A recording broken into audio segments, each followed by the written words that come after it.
नहीं, आज बिहार के विधानसभा चुनाव की घोषणा हो गई है। चुनाव आयोग ने इसके बारे में तिथियों की घोषणा कर दी है और आज ही इसका हो गया है। हम लोग तो इसका स्वागत करते हैं और ये होना ही था।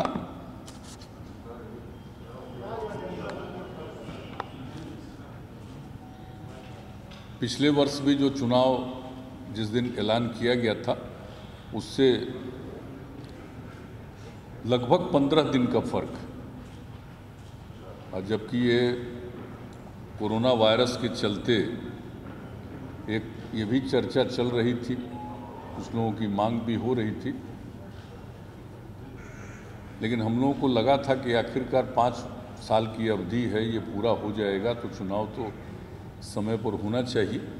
लेकिन ये सब कुछ चुनाव आयोग पर निर्भर करता था। चुनाव आयोग ने पूरी तैयारी कर ली, बूथ की संख्या बढ़ा दी, एक बूथ पर 1000 से ज़्यादा वोटर नहीं होंगे और इस प्रकार से अनेक नए बूथ के बारे में तय कर दिया। और आज ये भी तय कर दिया कि 1 घंटा ज़्यादा वोट की अवधि हो जाएगी। तो हर प्रकार से इंतजाम जो कुछ भी इसके मामले में अध्ययन किया उन लोगों ने, यहाँ पर कई मीटिंग्स की, लोगों की राय से भी अवगत हुए हैं। पूरी स्थिति को देख करके उन लोगों ने एक फैसला लिया है। हम लोग तो स्वागत करते हैं और चुनाव तो समय पर ही हो जाएगा, ये अच्छी बात है। और 3 फेज का चुनाव, बीच में कुछ फेज ज़्यादा होता था, लेकिन अच्छी तरह हम लोगों को याद है कि पहले तो 3 ही फेज होता था अधिक से अधिक। जो हम 2005 में जो फरवरी वाला चुनाव हुआ था वो भी तो 3 ही फेज था। तो धीरे धीरे ये फेज, हाँ, बाद में धीरे धीरे फेज बढ़ता गया, 4, 5, 6, 7 एक अलग बात है, लेकिन 3 फेज का चुनाव तय कर दिया है। और देख रहे हैं कि जो दशहरा और दीपावली है उसके बीच में ही चुनाव हो जाएगा और रिजल्ट भी आ जाएगा, गिनती भी हो जाएगी और रिजल्ट भी आ जाएगा। तो अच्छी बात है, हम लोग स्वागत करते हैं, होना भी चाहिए समय पर। आज ही एबीपी न्यूज़ रिपोर्टर का सर्वे आया है जिसमें जेडीयू बीजेपी की काफ़ी बढ़त है, 160+ दिखाया जा रहा है। क्या आपको लगता है कि आपका अनुमान इतना है या और भी ज़्यादा है? क्या इस बार किन मुद्दों पर चुनाव हो रही है? देखिए, हम तो हमेशा कहते हैं जनता मालिक है। जनता को तय करना है कि उसको किसको मौका देंगे, किन लोगों को मौका देंगे, तो जनता मालिक है।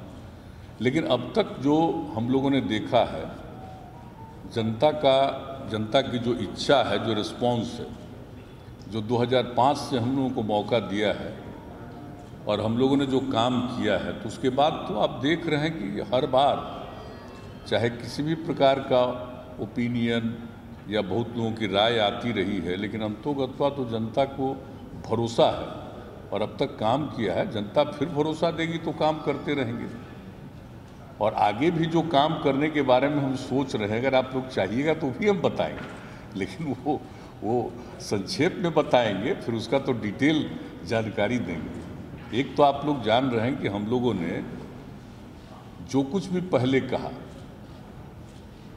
जो कुछ भी हम लोगों ने चुनाव के पहले जिन योजनाओं के बारे में बताया कि हम लोग इस पर काम करेंगे, और चुनाव के बाद जिस तरह के कार्यक्रमों के बारे में हम लोगों ने सरकार बनने के बाद ऐलान किया, उस पर तो हमेशा उसका अनुपालन करते रहे हैं, उसको क्रियान्वित किए हैं।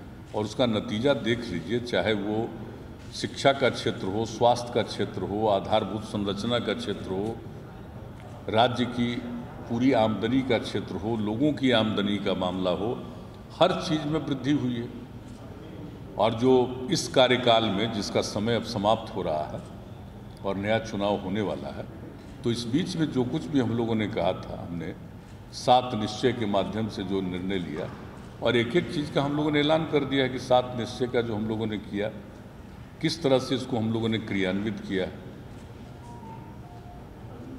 और उसके बाद जो कुछ भी है और जो काम है, बहुत सारे काम हो गए, काम प्रारंभ हो गए, बहुत सारा काम पूरा हो गया, प्रोसेस में पूरा हो गया। जैसे हम लोग इंस्टीट्यूशन बनवा रहे हैं, हर जिले में इंजीनियरिंग कॉलेज, पॉलिटेक्निक संस्थान, जीएनएम संस्थान, पैरामेडिकल संस्थान, ये सब बनवा रहे हैं। हर और महिला आईटीआई, हर अनुमंडल में आईटीआई, तो इस तरह से, और एएनएम संस्थान, ये सब काम कर रहे हैं। तो बड़े पैमाने पर सब काम शुरू हो गया।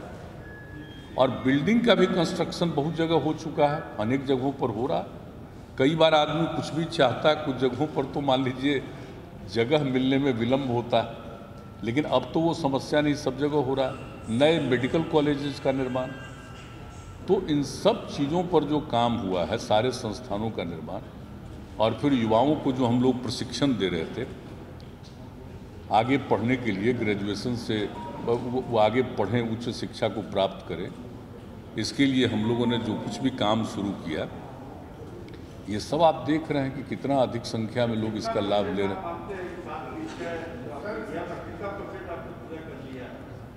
7 निश्चय में कोई भी चीज़ पेंडिंग नहीं है, हम लोगों ने सब पर क्रियान्वयन कर दिया।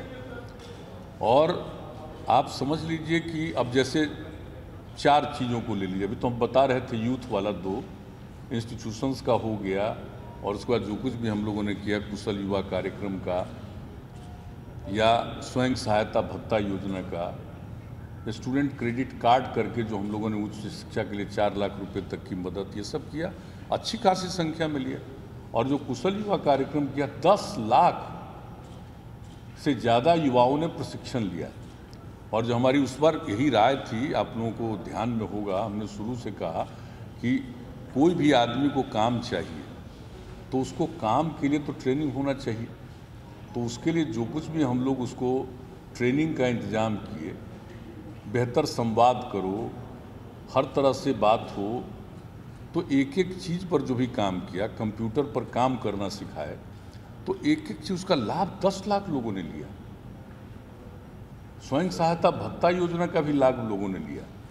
तो जो कुछ भी हो, और जो हम लोग स्टूडेंट क्रेडिट कार्ड योजना चलाए उसका भी लिया। तो ये सब तो स्टूडेंट वाला हम बता रहे हैं। इस वक्त महिलाओं को 35% का जो आरक्षण था हर क्षेत्र में सरकारी सेवाओं में, अब कितनी महिलाओं का नियोजन होने लगा। पुलिस वाले में अगर देख लीजिए तो जितना पुलिस में अब महिलाएं बिहार में आ रही हैं, उतना शायद ही किसी राज्य में। तो हर तरह से काम किया। और इसके बाद जो बाकी 4 और 7 निश्चय के अंतर्गत था, हर घर नल का जल, हर घर तक बिजली पहुंचाना, हर इच्छुक परिवार तक, हर घर तक पक्की गली और नाली का निर्माण, और शौचालय का निर्माण। देखिए काम बहुत तेज़ी से, और आपको मालूम है कि हमने इसके बारे में विस्तृत रूप से फिगर दिया है। और आप लोग चाहिएगा तो हम उसको फिगर को, जो अब हम है, रिलीज भी कर देंगे अपनी तरफ से। आज जो हम बात कर रहे हैं सारे फिगर्स, और जान लीजिए कि अक्टूबर तक वो जो कुछ भी हमने घोषणा की वो हो ही जाएगा। और जहाँ तक शौचालय वाली बात है वो लगभग पूरा हो गया। और बापू जयंती के अवसर पर 2 अक्टूबर से वो समझ लीजिए कि उसका पूरे तौर पर वो काम पूरा हो जाएगा। सामुदायिक भी हम लोगों ने बनवाया है, जिसको अपने घर में, घर ऐसा है नहीं बच्चे गरीब लोगों को, तो सामुदायिक भी बना दिया हम लोगों ने। और बना करके एक एक चाबी उसको दे दिया कि उसको आप देखिए। शहरों में भी किया है, तो अभी हाल ही में आपने देखा कि कितना उसका हम लोगों के द्वारा उद्घाटन हो गया। तो एक एक चीज़ का काम, और आप समझ लीजिए कि ये सब काम किया। और इस प्रकार से और भी कई योजनाएं जो हम लोगों ने चलाई 18 में, इसके अलावे भी 7 निश्चय के अलावे जो बहुत सारा काम हम लोगों ने शुरू करवाया, वो भी बहुत तेज़ी से काम हुआ। इसलिए जो कुछ भी काम, और पहले का भी काम, अब सड़क वाले में देख लीजिए कि सड़क वाले में पहले हम लोगों का था राजधानी पटना, सुदूर इलाके से चलकर 6 घंटा से ज़्यादा समय नहीं लगे। और उसके बाद हम लोगों ने लक्ष्य रख दिया 5 घंटा का समय रखें। अब उस पर जितना तेज़ी से काम हो रहा, सड़कों का चौड़ीकरण, बाईपास, फ्लाईओवर, कितना तरह का चीज़ हम लोगों ने उसको एलिवेटेड रोड, ये सब कुछ करवाया है और उस पर कितनी योजनाओं को हम लोगों ने स्वीकृत किया, एक एक क्षेत्र में काम हुआ। तो इसलिए देखिए, हमने जो कुछ भी शुरू से वादा किया और जिस बात की घोषणा की, उसका एक एक काम हम लोगों ने किया। और इस बार भी जो हम 7 निश्चय का बता दिए और कई योजनाओं के बारे में जो भी काम किया, उसका कितना लाभ लोगों को हुआ, महिलाओं के लिए कितना किया कि भाई घर में अगर लड़की पैदा हो तो खुश होना चाहिए, तकलीफ में नहीं जाना चाहिए। और उसके लिए जो जो और नई नई स्कीम हम चला करके दिए, उसका सबको लाभ कितना मिल रहा।